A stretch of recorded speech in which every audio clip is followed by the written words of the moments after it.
Namaste, welcome to my channel. Please subscribe, like and share my channel.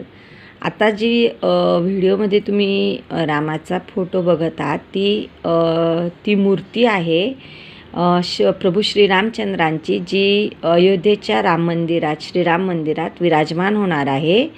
त्याचं दर्शन तुम्हाला आता घडतं आहे. ह्या मूर्तीची वैशिष्ट्ये मी तुम्हाला आजच्या व्हिडिओमध्ये सांगणार आहे. काळ्या पाषाणात घडवण्यात आलेली ह्या मूर्तीची उंची जी आहे ती 51 इंच आहे.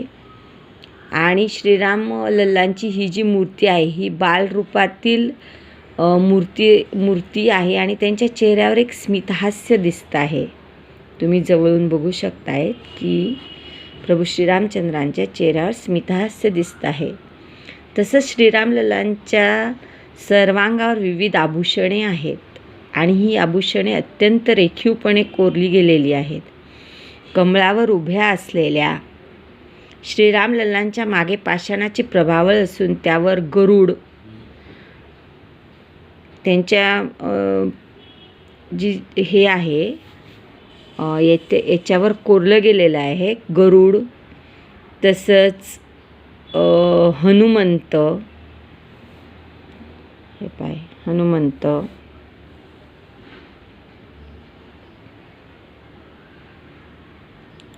तसंच विष्णूच्या दशावतारांचे यात तुम्हाला दर्शन होणार आहे.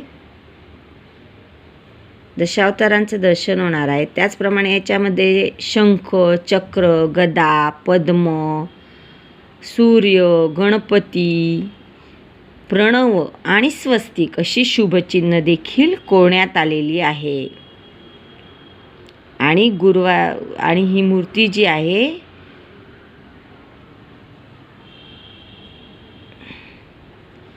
ही 22 तारखेला अयोध्येमध्ये विराजमान होणार आहे.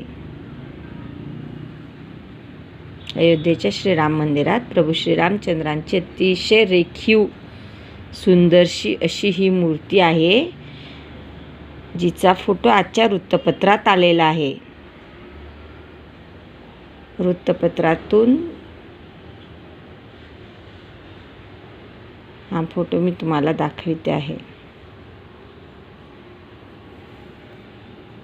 हे दशावतार आहे जे आहे तिकडे कोरलेले, हे भगवान विष्णूचे दशावतार. खाली हनुमान, इकडे तुम्ही शेजारी बघू शकत असाल, इकडे स्वस्तिक आहे. शंख, चक्र, गदा, पद्म, कमळावर प्रभू श्रीरामचंद्र विराजमान उभे आहेत. असेच विविध माहितीपूर्ण व्हिडिओ बघण्यासाठी माझ्या चॅनलला सबस्क्राईब करा, लाईक करा आणि शेअर करा. थँक्यू. Thanks for watching.